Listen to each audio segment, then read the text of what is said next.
नमस्कार दोस्तों, स्वागत है आपका मिस्टर जोश तक यूट्यूब चैनल पर। आज और एक अनसुलझे अनसुने रहस्य की कहानी पर बात करेंगे। एक व्यक्ति, आज हम एक ऐसे शख्सियत की यात्रा पर एक नज़र डालेंगे जिसने भारत की नियति को एक नया मोड़ दिया। यह कहानी है एक साधारण पृष्ठभूमि से निकलकर विश्व के सबसे बड़े लोकतंत्र के दामोदर दास। शुरुआती जीवन वडनगर में बदलाव के पहिए तक। 17 सितंबर 1950 को गुजरात के छोटे से कस्बे वडनगर में जन्मे नरेंद्र मोदी दामोदर दास ने अपना बचपन संघर्ष से बिताया। अपने पिता की चाय की दुकान पर मदद करते हुए उन्होंने बहुत कम उम्र में ही जमीन से जुड़ना सीख लिया। उनके जीवन का एक हिस्सा था। यह अनुभव उन्हें जमीनी स्तर से जोड़कर रखता है।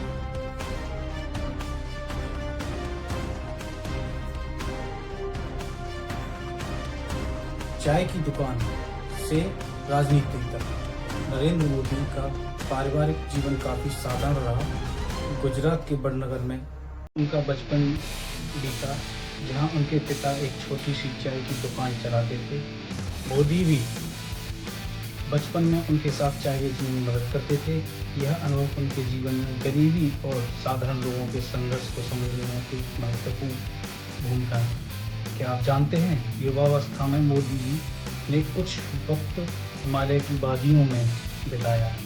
हिमालय में तपस्या और हिमालय की गोद में कुछ समय के लिए एक यात्री चला एकांत में।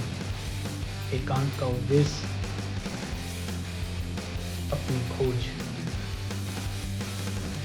जवानी के दिनों में नरेंद्र मोदी ने राजनीति से थोड़ा समय अलग होकर हिमालय में तपस्या की।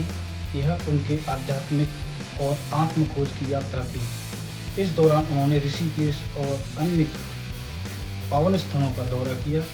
इस अनुभव ने उनके व्यक्तित्व को गहराई दी और उनके निर्णय लेने की क्षमता को प्रभावित किया। आत्म खोज और आध्यात्मिकता की तलाश में उनका यह सफर उन्हें अंदर से मजबूत बना रहा था। उनका उदय कैसे हुआ? एक स्थानीय नेता से राष्ट्रीय मंच तक वो कैसे पहुंचे? बस संघर्ष, ये भी सुनते हैं। फिर शुरू हुआ एक नया अध्याय। गुजरात की राजनीति में उनका उत्थान किसी तेज रफ्तार ट्रेन की तरह रहा। एक संगठनकर्ता से लेकर एक लोकप्रिय मुख्यमंत्री तक उन्होंने विकास और प्रगति का नया मंत्र दिया। 2001 में गुजरात के मुख्यमंत्री के रूप में उन्होंने विकास के नए मॉडल की नींव रखी। उनके नेतृत्व में गुजरात, जिसने उन्हें एक कुशल प्रशासक के रूप में स्थापित किया। और फिर 2014 को ऐतिहासिक क्षण आया। सबका साथ सबका विकास के नारे के साथ वह भारत के प्रधानमंत्री बने। उनकी यात्रा सिर्फ एक व्यक्ति की यात्रा नहीं, बल्कि एक राष्ट्र की आकांक्षाओं और सपनों की कहानी है। 2014 में नरेंद्र मोदी भारत के प्रधानमंत्री बने। उनका सबका साथ सबका विकास के मंत्र देश के कोने कोने तक पहुंचा। उनकी विदेश नीति ने भारत को विश्व मंच पर एक नया स्थान दिया। तो दोस्तों, वैश्विक नेता विश्व मंच पर भारत की एक पहल। लेकिन यह सफर इतना आसान नहीं था। कई उतार चढ़ाव आए, पर मोदी जी अपने लक्ष्य पर अड़िग रहे। उनका अनुशासन, परिश्रम और देश के प्रति समर्पण उन्हें अलग बना रहा था। कवि और लेखक।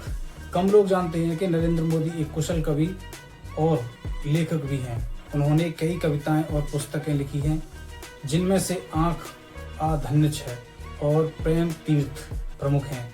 उनकी रचनाओं में देश प्रेम, प्रगति और मानवता के विषय दिखाई देते हैं।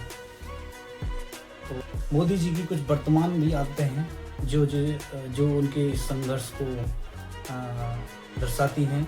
आज भी वह वृद्धावस्था में हैं और फिर भी वो इतनी संघर्ष स्थितियों में भी कार्य करते हैं। आज भी प्रधानमंत्री मोदी एक दिन में केवल 4-5 घंटे सोते हैं। यह योग और ध्यान को अपनी रोजाना की दिनचर्या का हिस्सा बनाते हैं। उनका मानना है कि शारीरिक और मानसिक रूप से स्वस्थ रहना देश के लिए सबसे बेहतर काम करने लिए जरूरी है। ये किस्से प्रधानमंत्री नरेंद्र मोदी के व्यक्तित्व और जीवन के उन पहलुओं को दर्शाते हैं जो आमतौर पर जनता के सामने नहीं आते। तो यह थी एक छोटी सी झलक नरेंद्र मोदी जी की एक साधारण जीवन की। एक प्रेरणा देता रहा कि अगर जुनून और मेहनत हो तो कुछ भी मुमकिन है। लगातार इस प्रकार की अनसुनी किस्सों को वीडियो देखने के लिए जुड़े रहें और सोशल मीडिया हैंडल्स और एक call to action, like share subscribe, अपने विचार कमेंट में बताइए और सब्सक्राइब करना ना भूलें। धन्यवाद, नमस्कार दोस्तों, फिर